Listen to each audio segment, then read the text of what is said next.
We're here to celebrate a tremendous victory for the American people and all of those who care about innovation, a hallmark of what the American economy has been about.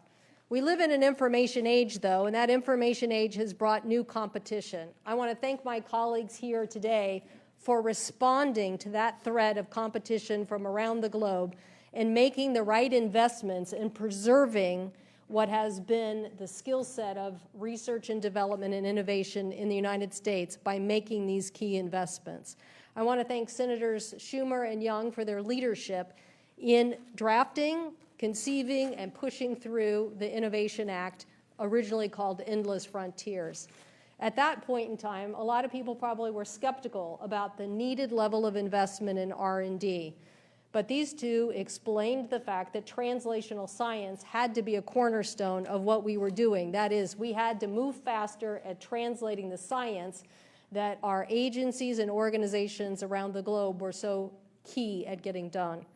I also want to thank Senators Cornyn and Warner for their CHIPS Act legislation.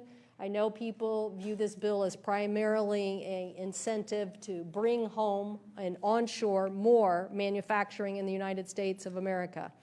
But I believe this investment and incentive is just as important as any other incentive that we have in agriculture or any other areas of our economy.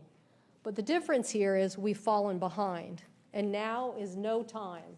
The U.S. economy has been paying the price, whether it's the transportation sector or tech sector or any of the other chip-identified products.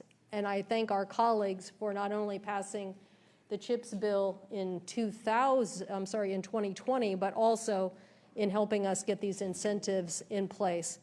And lastly, I want to thank my colleague, Senator Wicker, for his great bipartisan leadership in originally passing the science provisions out of the Commerce Committee 24-4. That was originally the vote that we had.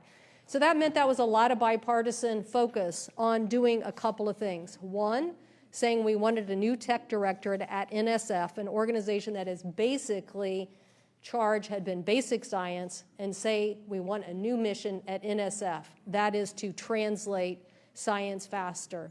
That $20 billion investment, we believe, across 10 sectors will help accelerate the types of manufacturing that the United States needs in aviation and automotive and a variety of other sectors to help America continue to be competitive.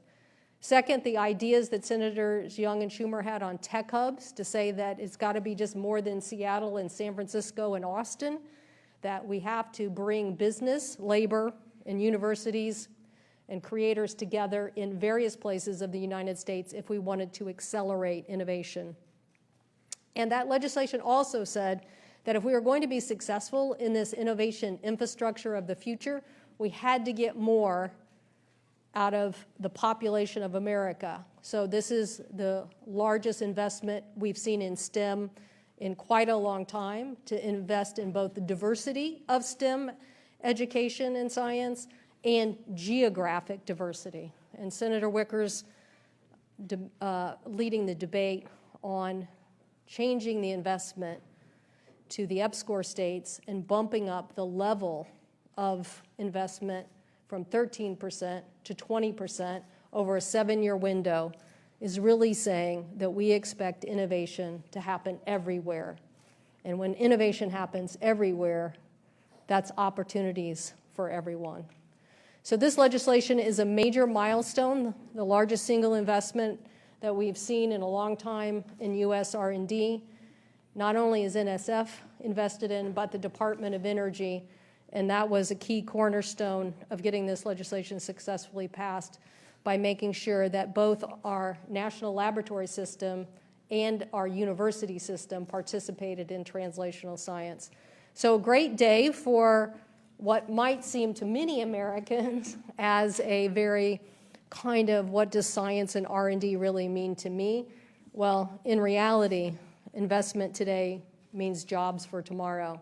And in this case, hopefully, a price signal on the supply chain of chips that will help us start to reverse a trend on something that is costing consumers too much right now. And America needs to lead in the next generation of chip manufacturing. With that, I'll turn it over to the leader, Leader Schumer.